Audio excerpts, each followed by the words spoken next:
तो स्ट्रैटेजिक नज़रिए से वो उस पूरे एरिया का जो प्रोफाइल जो है वो बिल्कुल बदला-बदला सा नज़र आ रहा है। और जब मैं उस रीजन की बात कर रहा हूँ तो उसमें हमारा North East, Bangladesh, Bay of Bengal, West Bengal ये सारा इससे जुड़ा हुआ है। और स्ट्रैटेजिक प्रोफाइल और म्यांमार का जो वेस्टर्न हिस्सा है वो म्यांमार का वेस्टर्न हिस्सा। तो जब मैं स्ट्रैटेजिक प्रोफाइल की मैं ये शिफ्ट की बात कर रहा हूँ, this tectonic shift in that area, वो इस कारण है कि वहाँ प्लेयर्स बहुत अभी वहाँ पे चाइनीज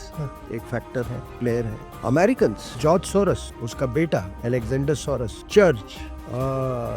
नारकोटिक माफिया, जो कुकी के जो क्रिश्चियन लैंड बनाने की बात हो रही है, end of course Bay of Bengal और अराकान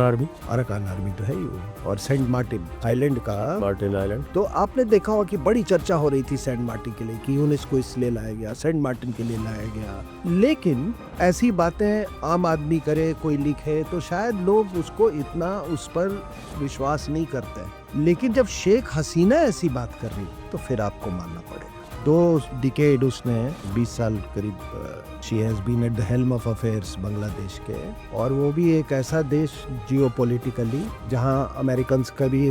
नज़र था by virtue of Bay of Bengal, और दूसरे कारणों से चाइनीज का भी था, और हमारा तो है ही वहाँ।